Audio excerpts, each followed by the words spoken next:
que é Jolie? Alguém pensou nisso? Porque é mulher. Porque se for depender de a gente botar um nome de homem, imagina quanto tempo esse cara ia ficar ali processando.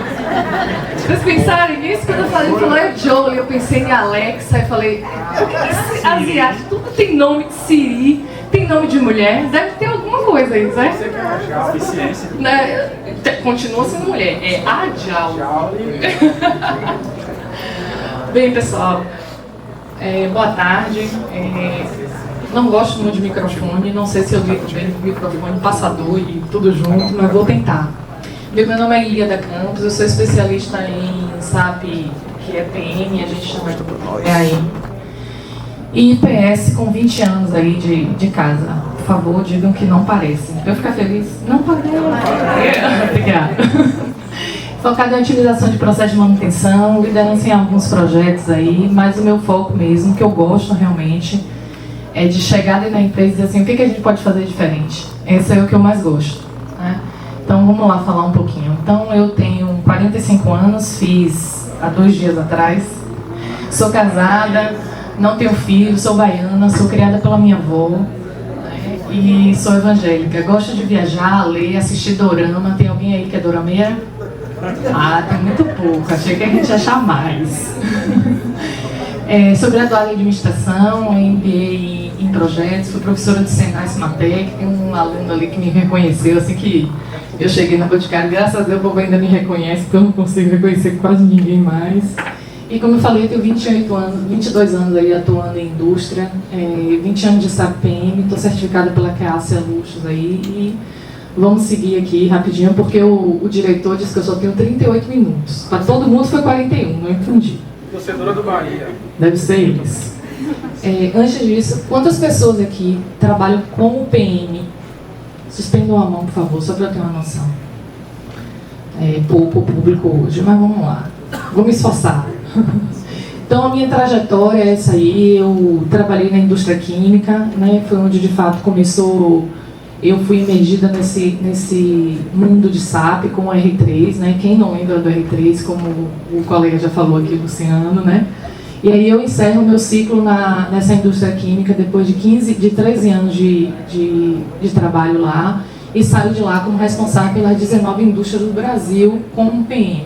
Então eu era a pessoa referência. Foi lá que eu cresci, uma empresa extremamente madura. A gente tem um colega aqui que foi a pessoa percussora, inclusive, que implantou o SAP R3, que é Marcelo Lima. Podem parabenizá-lo, é um excelente profissional, um cara de referência. Toda Braskem, que é a empresa que a gente trabalhou junto, reconhece isso. E aí depois eu saio, depois de 2015, e vou me envolver no petróleo e gás, achando eu que ia ser fácil. Eu digo, nossa, eu vou chegar lá, vai estar tudo lindo, maravilhoso, e está tudo ótimo. Nada. Em 2016 entro lá e faço uma implantação de sistema de manutenção facility, não era SAP, e aí a gente teve que implantar. 2017 e 2018 é um projeto de reestruturação do processo de manutenção SAP. 19 e 20 a gente começa esse projeto que eu vou contar para vocês, que é o projeto de carteira de planejamento de manutenção com comunicação com o cliente BR. Então, quem hoje, de fato, trabalha aí com o pessoal, sabe como o nosso cliente é muito legal, né? A Petrobras é excelente, ela gosta muito, todo dia ela quer uma coisa nova, né? Mas recurso, devolver alguma coisa para a gente, às vezes não funciona do mesmo jeito. E aí eu vou para a consultoria em 23, me lanço no mercado, saio do petróleo e gás e vou para a consultoria. E aí é que eu estava conversando, inclusive, com o João aqui. Os 15 anos que eu fiquei, eu cresci, assim, absurdamente nesses meses, quase um ano na consultoria, assim. Entrou a minha vida e falou assim, agora você é uma consultora. Eu achei que eu era. Quando cheguei lá, eu falei, rapaz, não sou nada disso não, essa conversa fiada aqui. Mas, enfim, dei o meu melhor. Fui reconhecida, meu NPS nessa consultoria com 11 meses era 9,8 com o cliente. Eu era a melhor consultora nesse lugar, mas não era porque eu fazia melhor, era porque a gente dava satisfação para o cliente, e é isso que a consultoria às vezes falha. A gente não dá retorno para o cliente, a gente não quer sentar para conversar com o cliente, a gente não quer ouvir, a gente já quer chegar com a solução, ao menos nem se senta para conversar com o cliente antes. E a gente precisa parar para ouvir. Não dá para a gente achar que a gente chega lá sabendo de tudo. Eu geralmente digo nas minhas palestras que eu sou consultora aprendiz. Por quê? Porque a gente está sempre aprendendo. Em cada lugar que eu fui aqui, acredite, eu aprendi uma coisa diferente. E aí eu saio de lá e venho para a indústria onde faz a beleza, que é a Boticário hoje. E aqui eu começo a implantar o S4, sou especialista de PM lá em todos os sites da BR. Mas hoje a gente vai contar um pouco sobre a indústria de petróleo e gás, que é onde de fato vale super a pena esse case. Tudo bem? Não está indo para cá. Acho que aqui funciona. Vamos assistir só esse vídeo, 1 minuto, rapidinho. Não sei se alguém já conhece ele.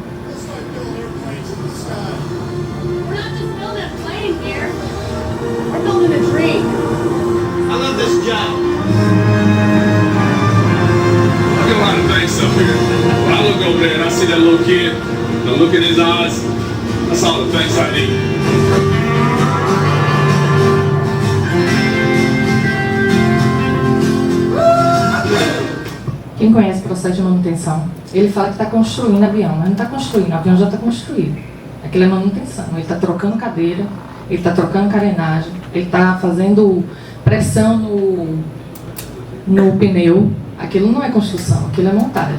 Ele está substituindo as peças. Imagine você subir no avião, olha o planejamento que você precisa fazer, olha a visão que você precisa ter, para quando chegar lá, não pode faltar nada. Porque se faltar, como é que a gente desce? Não desce. Então, assim, é só para a gente ter uma noção, eu geralmente brinco com esse vídeo, é para a gente ter uma noção, de fato, o que é manutenção. Manutenção é uma caixa de Pandora. Você não sabe o que vai sair dali de dentro. Então, deem valor, tá? Por favor, os consultores, aos que usam de PM, viu?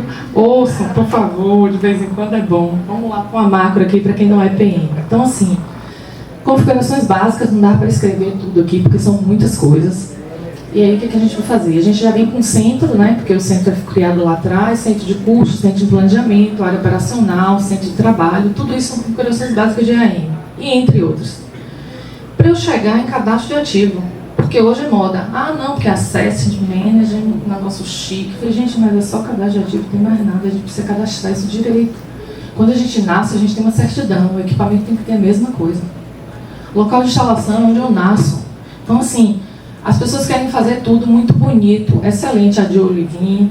Esse aqui, querido, me apresentar aquele negócio maravilhoso, que o negócio vai buscar lá onde o equipamento está. Mas isso aqui, ó, não adianta. Então, assim, as apresentações são muito maravilhosas, a gente tem muita coisa legal para frente, mas se a gente não fizer o básico, se a gente não tiver o básico no sistema, nada dessas coisas que o pessoal apresentou aqui funciona. Estou falando para vocês de cadeira. Porque quando eu me imergi no petróleo e gás, foi um negócio que eu não sabia onde eu estava caindo, parecia um precipício. Juro por Deus. Não sei porque o pessoal ri. Então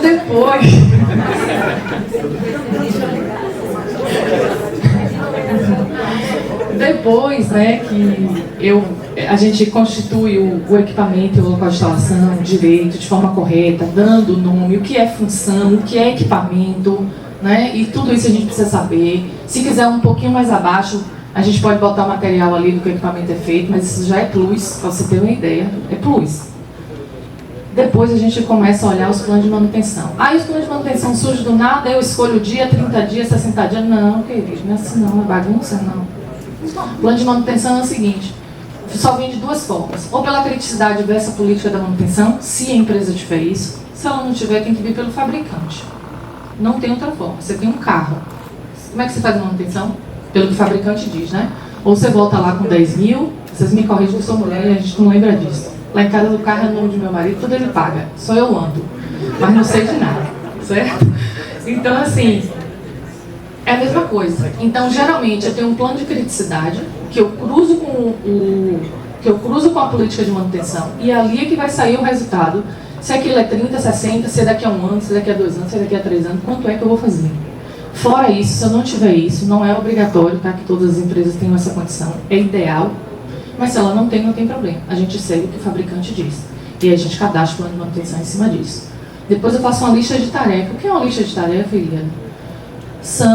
É a forma que eu tenho, de fato, de dizer quem vai fazer, quanto tempo eu vou gastar, o que vai ser feito, quantas horas e como vai ser feito. Geralmente chamam isso dos 5 Qs, né? Que é o que eu vou fazer. Vinculo lista de tarefa com plano de manutenção, junto com equipamento. Ou seja, não tem um plano de manutenção sem equipamento, não existe. Vou fazer manutenção de quê? Né? E aí depois é que a gente vai ter nota, ordem, relatório de custo, a gente vai ter confirmações, tudo que a gente precisa. Então eu só trouxe isso aqui para vocês terem uma ideia da situação. E aí, eu chamo isso de problema, mas na verdade é uma oportunidade. Problema é uma oportunidade disfarçada. E aí a gente começa. Era um relatório diário, eu tinha que entregar para a Petrobras todos os dias esse relatório. Todos os dias. É um item contratual. Todo mundo sabe, o item contratual para a Petrobras, você não entrega, é multa. Não tem conversa. Então a gente tinha que entregar todos os dias. E eu vou contar a história para vocês bem bonita. A análise cadastral, que eu acabei de falar, taxonomia. Cheguei lá na empresa, comecei a fazer o estudo, cadastro desestruturado, sem definição de árvore hierárquica, sem conceito de local de instalação. Falei, gente, e aí, como é que a gente vai fazer? Como é que vocês conseguem fazer isso? Vocês estão achando que isso aqui está ruim? Análise de plano de manutenção. Plano de manutenção. Não lembro mais o que eu escrevi. Calculado por planilha. Lista de tarefa padrão usada para corretiva. Parou tudo. Lista padrão usado para corretiva não faz sentido.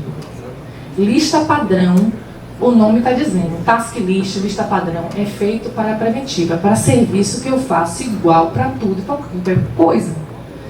Dificilmente isso aqui vai dar problema, a gente vai consertar. Dificilmente, remotamente vai dar problema na mesma coisa. Se der problema, o problema não está aqui, está problema no técnico, no engenheiro, na pessoa que não analisou direito. Então não faz sentido criar lista técnica padrão para corretiva. Faz sentido fazer lista técnica, lista de tarefa para plano de preventivo. Pelo menos é o conceito que eu tenho. E aí depois a gente vem para análise técnica. Informações em vários programas diferentes. Falei, como é que é isso, gente? A gente não tem árvore hierárquica, a gente tem planos em outros lugares, que está fazendo um cálculo em outros lugares e ainda tem um monte de sistema diferente. Alimentado por várias pessoas, eu disse, ok. Análise de disponibilidade, macros no Access, Excel, informações desencontradas, sem validade de documentação de embarque. Por que eu frisei sem validade de documentação de embarque? Para embarcar um equipamento, eu preciso de um certificado que chama de COC, Certificado de Conformidade. Sem esse documento, nem entra no caminhão para a Petrobras, ela devolve dali mesmo, manda voltar. Então, esse documento para a empresa de petróleo e gás marítimo, não sei nada de terra, tá? Não funciona. Então, esse era meu problema, ou seja, eu estava com a condição dessa forma aqui, e aí eu gastava isso aí. 72 horas, 3 dias. Eu tinha que entregar o relatório todos os dias. Quantas vezes eu entregava esse relatório por semana? Uma vez. Porque segunda, terça, quarta, eu entregava o relatório. Quinta e sexta, acabava meu expediente. Sábado não trabalhava, domingo também não, só segunda-feira. Taxonomia era você mesma que definia? Não, taxonomia a gente tem um critério de nomenclatura, conforme de fato tem um critério lá. Então tem empresa que usa, sei lá, 4 primeiras letras, traço, não sei quanto. Dependia de como era a nomenclatura da empresa. Também. Então eu gastava 216 HH. 3 pessoas, 72 horas trabalhando só para entregar um relatório para o cliente. Não fazia sentido isso. E aí a gente começa a estudar. Da onde alguém falou isso aqui e eu achei fantástico. Tudo começa do treinamento. A gente precisa treinar as pessoas. Não adianta cobrar delas se elas nunca vieram com treinamento.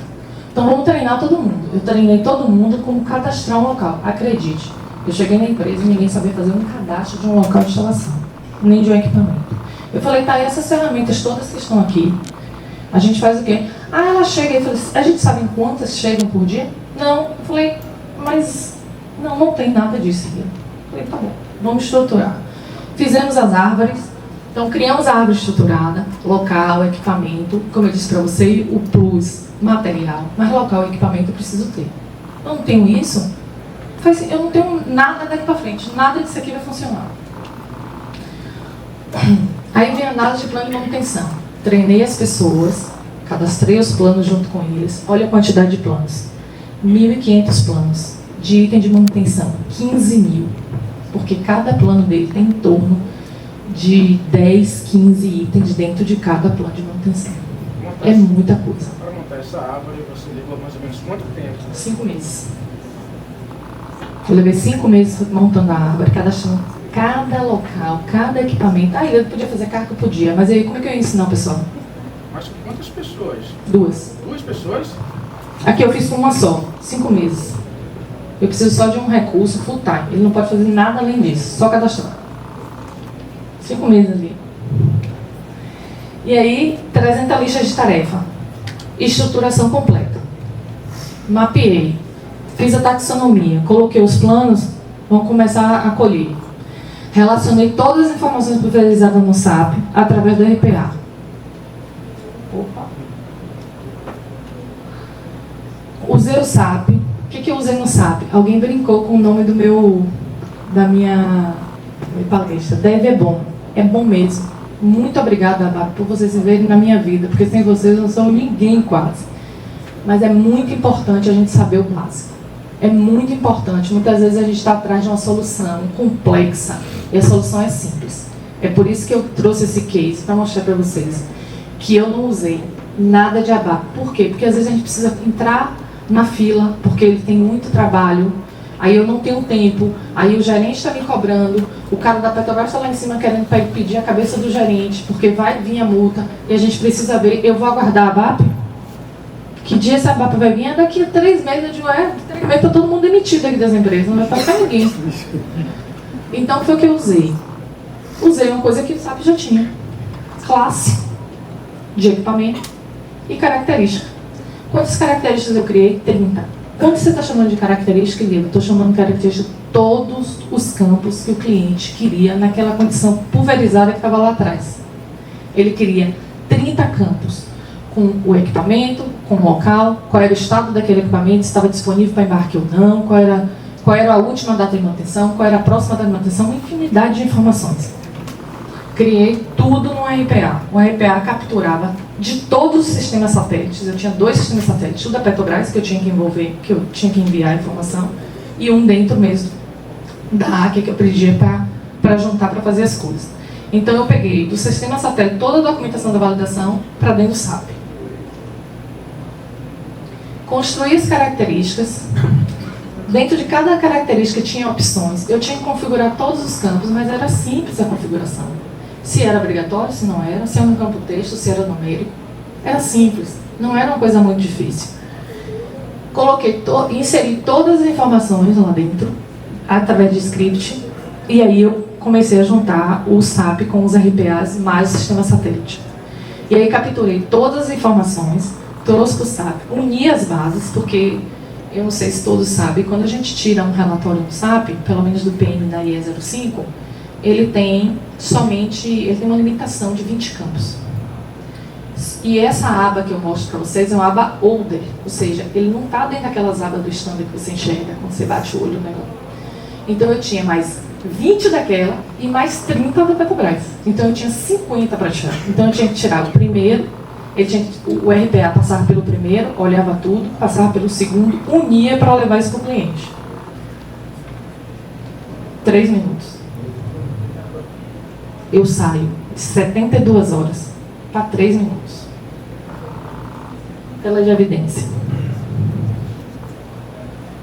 Criei a classe, simples, fui lá na CL0201, criei, fui na CT04, criei, associo a classe à característica, quando eu junto essas duas coisas. Todos os campos que vocês estão conseguindo ver, não sei se está bom para vocês, em azul, todos os campos foram criados por mim, com opções dentro. A Ilíada deixou aberto para alguém escrever, não sou doida? Tinha um trabalho danado, eu ia deixar aí alguém escrever aprove, o outro aprovado, o outro não dá. Fechei todos os campos e coloquei todos o que era obrigatório, tinha que preencher. O que precisava de fato a gente ter opção, tinha que ter opção, e o que era data, era data. Você podia tentar, ele valida a data, se a data a gente botasse 30 de fevereiro, não deixava, que ele tá achando que esse negócio é inteligente. Mais campos aqui, é uma primeira tela. Uma pergunta, aquela ABC aí significa o quê? Eu não estou enxergando aqui.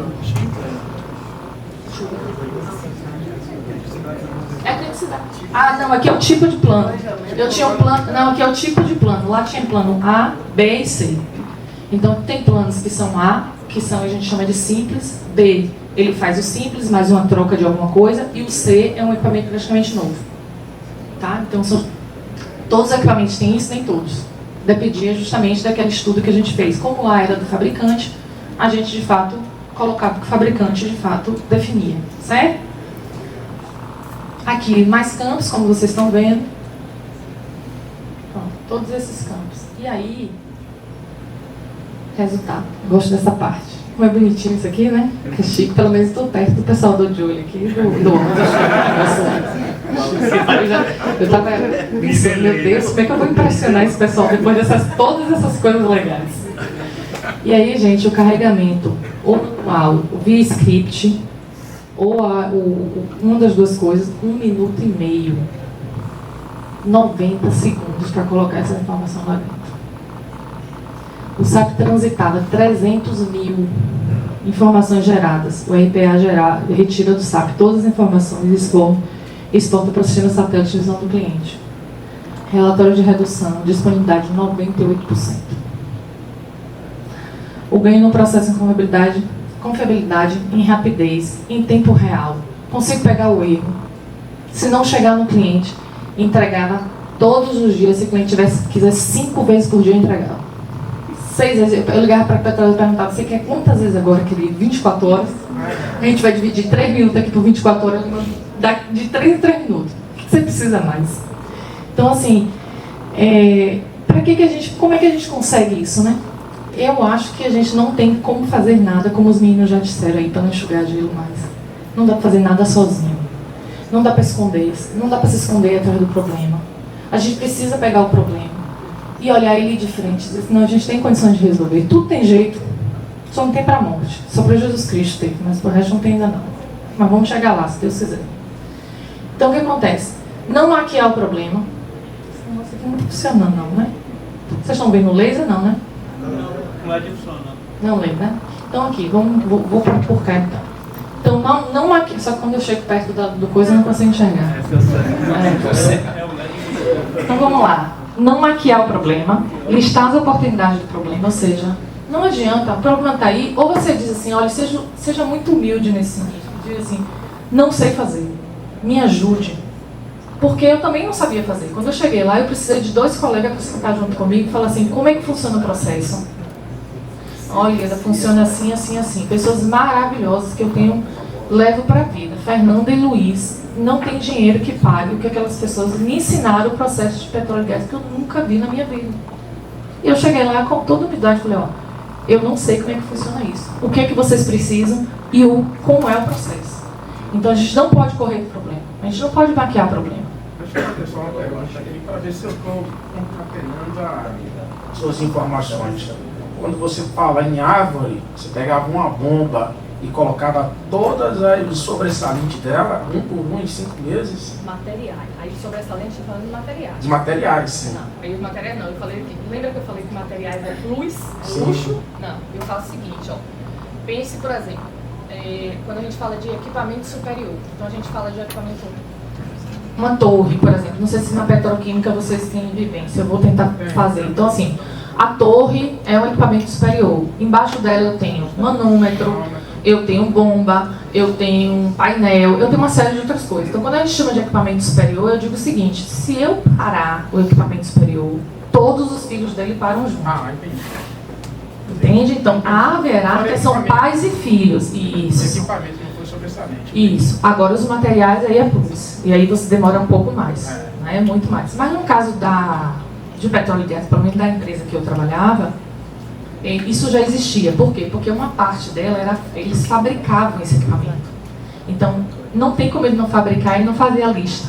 Então, a gente tinha a CS13, se eu quisesse saber quais eram as partes daquele equipamento. Eu ia na CS13, jogava o número do NP, que é por modelo lá, por material, e vinha todos os materiais abaixo.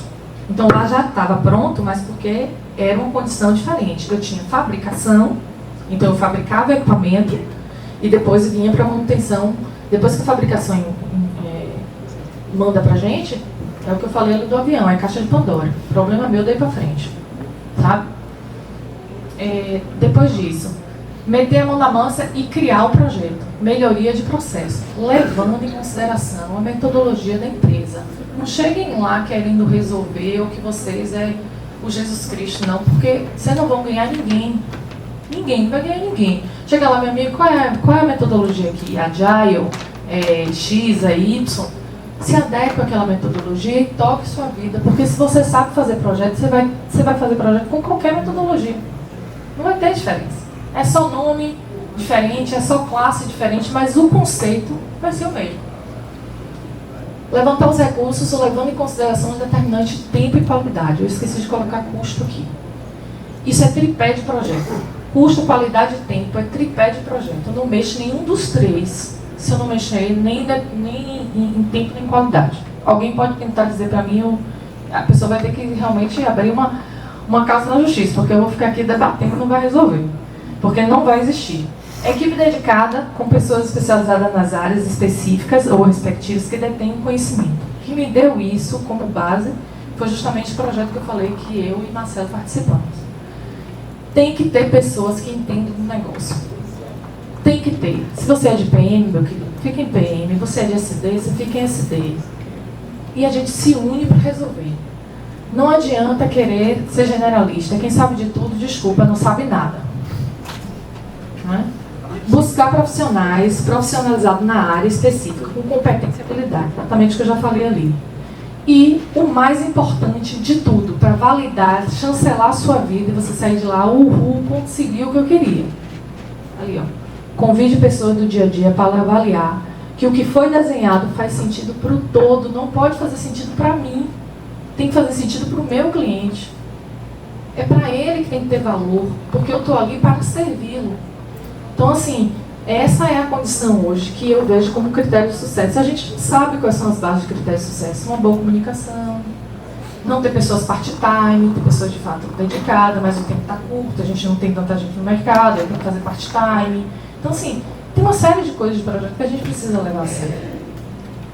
E aí é isso, o compartilhamento de conhecimento não conhece fronteira, não limite nem cultura. Ele não se prende em um único campo de saber. A gente não sabe tudo. Se a gente chegar com essa... é o que eu tento chegar com esse campo de humildade dentro do lugar, pelo menos até aqui eu tive sucesso. Então, muito obrigada.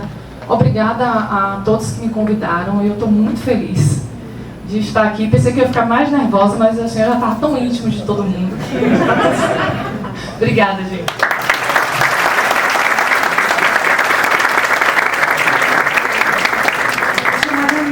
Porque aqui eu conheço tem um tempinho. Parabéns, ótima palestra, obrigada.